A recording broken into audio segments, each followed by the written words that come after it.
નમઃ શિવાય। સેવા એઝ લક્ષ્ય। આજે અમે અમારા ગામની અંદર પારેવની સૈણ ઉઘરાવી છે। આજે બીજો દિવસ છે। બીજો દિવસનો આજે હું તમને વિડીયોના માધ્યમથી બતાવું છું। આની અંદર જે વ્યક્તિ આવે છે તો એક સેવા રૂપી આવે છે, સેવાના ભાગ રૂપે આની અંદર સેવા આપે છે અને આ સેવા કરવી એ દરેક વ્યક્તિની ફરજ બનતી હોય છે।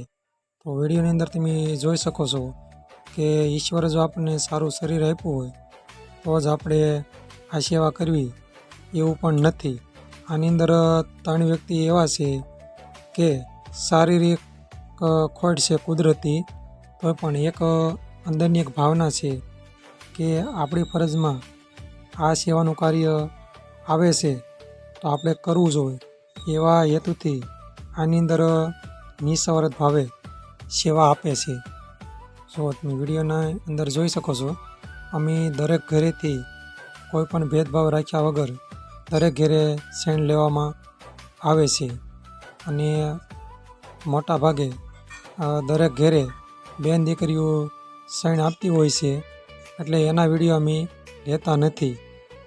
તમે વિડીયોની અંદર જોઈ શકો છો જેવી રીતે વાસકું થતું જાય છે એવી રીતે અમે ઠેકાણે જ્યાં શેણ મેકવાની હોય છે ત્યાં મેકતા જઈએ છીએ અને ભગવાનની દયાથી સારો વરસાદ પણ થઈ ગયો છે।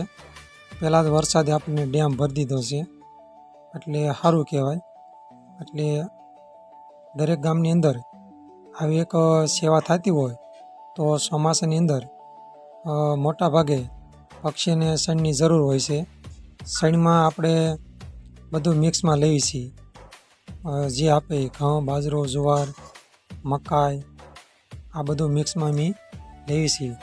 તો અમારા ગામની અંદર 3 થી 5 દિવસ લાગે છે શેણ ઉઘરાવવામાં।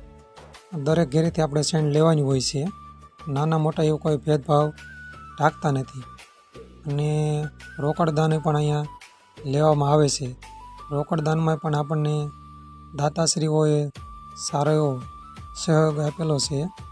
દાનના માધ્યમથી પણ અહીંયા સેવા થાય છે। અહીંયા કોઈ પણ નિમિત્તે તમે દાન આપી શકો છો।